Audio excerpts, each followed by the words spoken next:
오늘 말씀은 열왕기상 12장 1절부터 11절까지입니다. 르호보암이 세겜으로 갔으니 이는 온 이스라엘이 그를 왕으로 삼고자 하여 세겜에 이르렀음이더라. 느밧의 아들 여로보암이 전에 솔로몬 왕의 얼굴을 피하여 애굽으로 도망하여 있었더니 이제 그 소문을 듣고 여전히 애굽에 있는 중에 우리가 사람을 보내 그를 불렀더라. 여로보암과 이스라엘의 온 회중이 와서 르호보암에게 말하여 이르되 왕의 아버지가 우리의 멍에를 무겁게 하였으나 왕은 이제 왕의 아버지가 우리에게 시킨 고역과 매운 무거운 멍에를 가볍게 하소서. 그리하시면 우리가 왕을 섬기겠나이다. 르호보암이 대답하여 갔다가 3일 후에 다시 내게로 오라 하매 백성이 가니라. 르호보암 왕이 그의 아버지 솔로몬의 생전에 그 앞에 모셨던 노인들과 의논하여 이르되 너희는 어떻게 하여 이 백성에게 대답하게 하겠느냐. 대답하여 이르되 왕이 만일 오늘 이 백성을 섬기는 자가 되어 그들을 섬기고 좋은 말로 대답하여 이르시면 그들이 영원히 왕의 종이 되리이다 하나.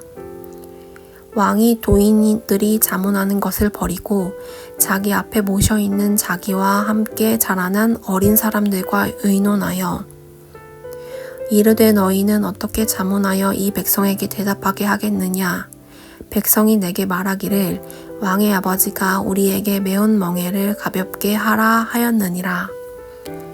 함께 자라난 소년들이 왕께 아뢰어 이르되 이 백성들이 왕께 아뢰기를 왕의 부친이 우리의 멍에를 무겁게 하였으나 왕은 우리를 위하여 가볍게 하라 하였은즉 왕은 대답하기를 내 새끼손가락이 내 아버지의 허리보다 굵으니 내 아버지께서 너희에게 무거운 멍에를 매게 하였으나 이제 나는 너희의 멍에를 더욱 무겁게 할지라. 내 아버지는 채찍으로 너희를 징계하였으나 나는 전갈 채찍으로 너희를 징계하게 하리라 하소서. 아멘.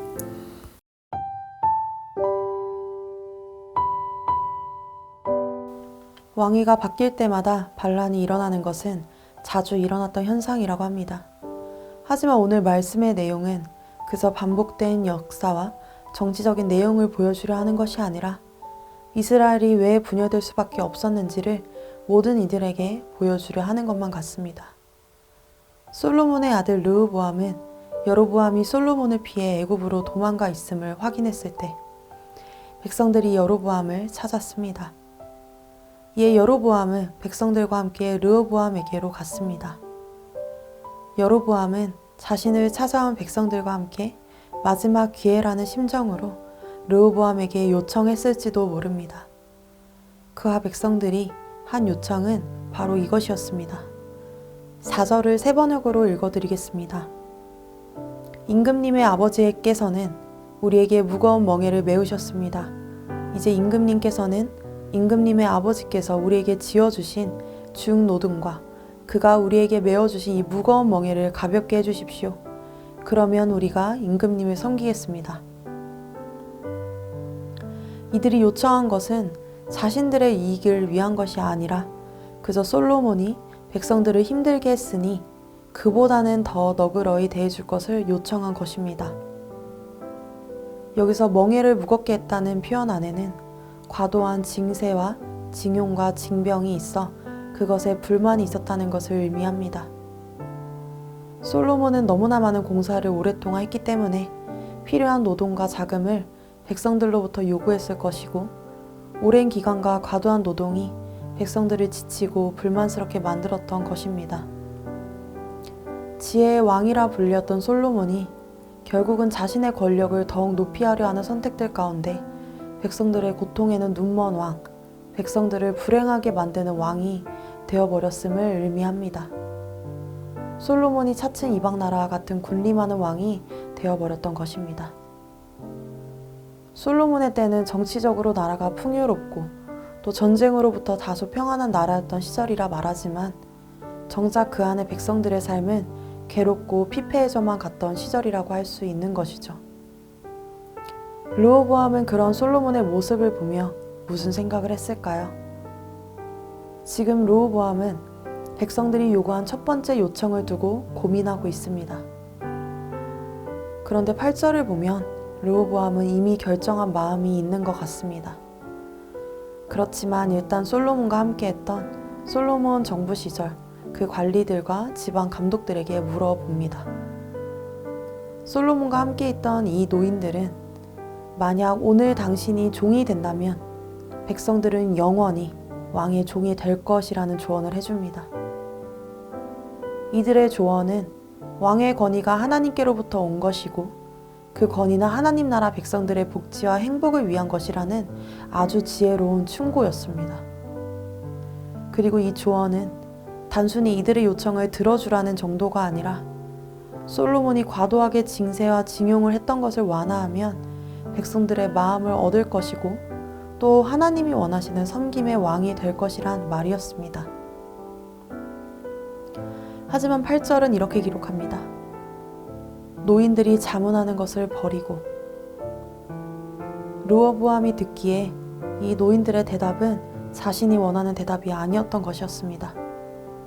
자기가 듣기에 지혜로운 말이 아니었던 것이죠. 그래서 지금 자신과 함께하는 젊은 신하들과 논의를 다시 하는 모습을 보이고 있습니다. 르호보암과 함께 자란 이 젊은 세대는 르호보암이 듣고 싶어하는 달콤한 대답을 주고 말아버렸습니다. 내 새끼손가락이 내 아버지의 허리보다 굵으니 란 표현은 솔로몬이 했던 것보다 나는 더 할 것이라는 경고를 주라는 것이었습니다. 또한 이에 저항하는 백성들에게는 솔로몬이 했던 처벌보다 더 강한 처벌을 내리겠다는 선포까지 하라고 조언하고 있는 것이죠.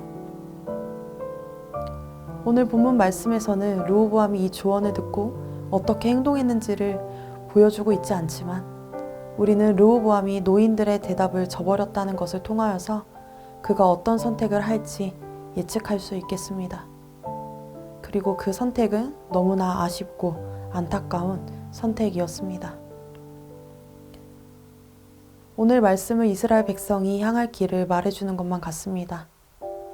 하나님의 대리 통치자로서 이스라엘을 섬기는 종이 되어 있던 왕이 하나님의 말씀을 거역하고 또 더하여 군림하는 자로 있겠다고 선포한 것, 그리고 마지막 하나님의 말씀과 뜻을 알고 기억했던 마지막 세대의 지혜를 저버린 것, 이로써 결국 하나님이 말씀하신 대로 이스라엘은 혼란과 고통이 동반된 분열된 나라가 되어버렸습니다.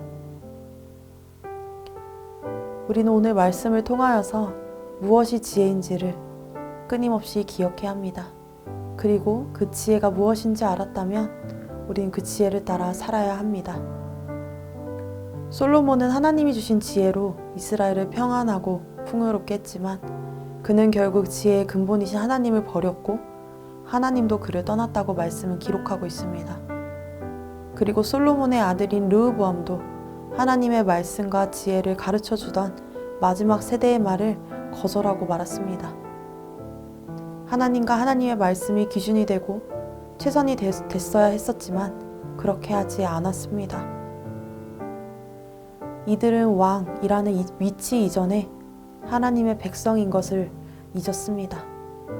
그리고 그것을 잊은 이들에게는 더 이상 하나님의 말씀이 지혜가 아닌 세상의 방식과 가치가 더 좋은 것이 되어버렸습니다. 하나님의 말씀을 따르고자 하는 하나님을 경외하는 마음이 사라져버린 것입니다. 잠언 9장 10절은 여호와를 경외하는 것이 지혜의 근본이요 거룩하신 자를 아는 것이 명철이니라 말합니다. 하나님을 떠난 백성에게는 참된 지혜가 없고 세상의 헛된 욕망만을 따라갈 뿐입니다. 우리는 하나님의 백성으로서 지혜의 근본이신 하나님을, 하나님의 말씀만을 중심에 두고 살아가야 하겠습니다. 함께 기도하십시다. 나의 사회적 위치, 직무, 역할이 무엇이든 간에 먼저 하나님의 백성으로서의 정체성을 항상 기억하게 하소서. 지혜의 근본이신 하나님만 섬기고 따르는 겸손의 삶으로 살아가게 하소서. 오늘도 하나님의 백성으로서, 하나님의 자녀로서 지혜의 근본이신 하나님만을 의지하며 살아가는 우리가 되길 원합니다.